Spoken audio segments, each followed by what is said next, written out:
Bonjour à tous, le monde prie et s'engage pour l'Ukraine, la charte de Florence et les évêques au salon de l'agriculture, c'est dans SIC et ça commence maintenant. Chi fa la guerra dimentica l'umanità, non parte dalla gente, non guarda alla vita concreta delle persone, ma mette davanti a tutto interessi da parte di potere. Si affida alla logica diabolica e perversa delle armi, che è la più lontana della volontà di Dio. Les mots du pape sont sans appel. Ce dimanche, au 4e jour de la guerre en Ukraine, le pape François a dénoncé à la fin de l'Angélus la guerre et ses victimes et appelé à ouvrir des couloirs humanitaires pour les familles qui cherchent refuge. Depuis le début de l'invasion russe, le pape François multiplie les actions en faveur du dialogue. Vendredi, le pape s'est rendu à l'ambassade de Russie auprès du Saint-Siège pour exprimer sa préoccupation sur la guerre en Ukraine.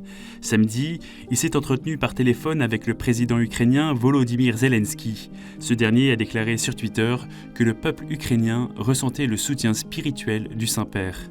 Et dimanche, alors que Vladimir Poutine menace d'employer les forces dissuasives, le cardinal Pietro Parolin, secrétaire d'État, a rappelé à 4 médias italiens que le Saint-Siège suit depuis plusieurs années les événements en Ukraine et est toujours prêt à faciliter le dialogue avec la Russie.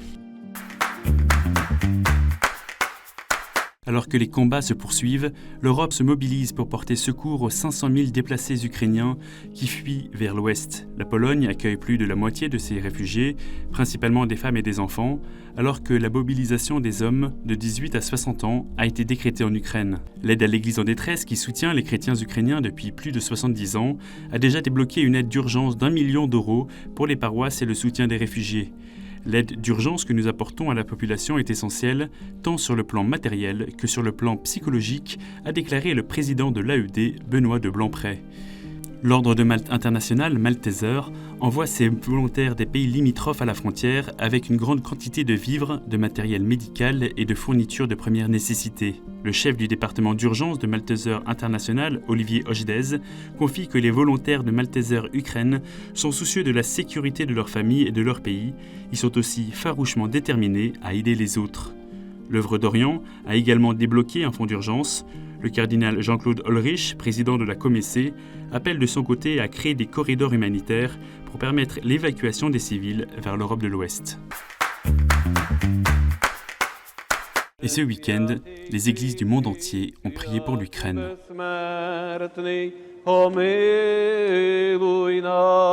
Святий Боже, святий кріпкий, святий безсмертний, помилуй нас.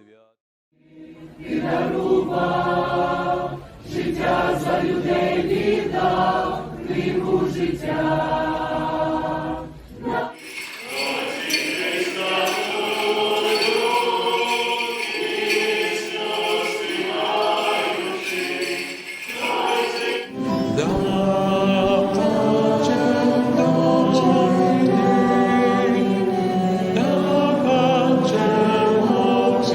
Посилаємо Отцю і Сину, і Святому Духові, нині і повсякчас, і на віки вічні. Амінь.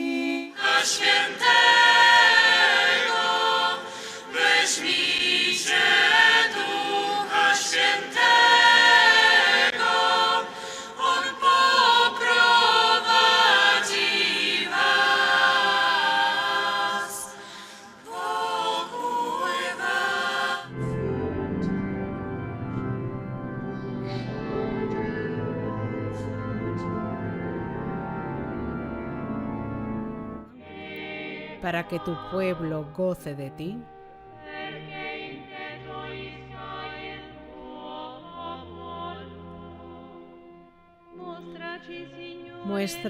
Dimanche, à la fin de l'Angélus, le pape a rappelé son invitation à prier et jeûner pour la paix en Ukraine le 2 mars, mercredi des Cendres. Maires et évêques en marche pour la paix en Méditerranée. Ce samedi, la charte de Florence a été signée par les évêques et maires du pourtour méditerranéen, rassemblés depuis le 23 février à Florence pour la rencontre Méditerranée aux frontières de la paix. Les signataires s'engagent à œuvrer pour davantage de coopération et de dialogue entre les entités politiques, religieuses et sociétales dans la région. Les autorités civiles et religieuses ont fait ce constat: la coopération est nécessaire afin de préserver la justice, de renforcer la fraternité et le respect de tous les citoyens et des communautés culturelles et religieuses qui y sont présentes. Un document historique pour lutter contre la pauvreté, préserver le climat, favoriser l'emploi ou encore l'éducation des jeunes qui doivent être des leviers pour construire cette paix. Une paix au cœur de la prière des évêques, alors que leurs travaux se sont déroulés sur fond de crise ukrainienne. Quella carta è la testimonianza, non solo simbolica, che esiste, e qui è stato riaffermato in tutti i sensi, esiste una coscienza mediterranea. Quindi questa carta è un patto sociale, un patto di amicizia.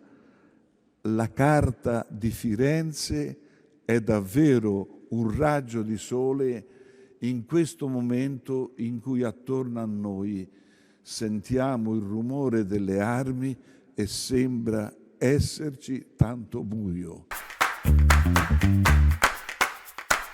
Les évêques à la rencontre du monde rural. Ce lundi, une délégation d'évêques a visité le salon de l'agriculture, avec en vue l'événement Terre d'Espérance qui rassemblera tous les diocèses de France en avril prochain. Tout au long de la journée, les évêques ont rencontré directement les agriculteurs et acteurs du monde agricole. La délégation de 10 personnes était présidée par Monseigneur Jacques Habert, évêque de Bayeux-Lisieux et accompagnateur de la mission en monde rural. On ne veut pas réduire la question agricole, la question écologique à quelques slogans. Tout est lié. Et par exemple, quand on a des revendications légitimes sur l'environnement, l'écologie, eh bien, on doit aussi voir quelles sont les conséquences sur le fait de nourrir la planète, de nourrir prochainement 8 ou 9 milliards d'habitants.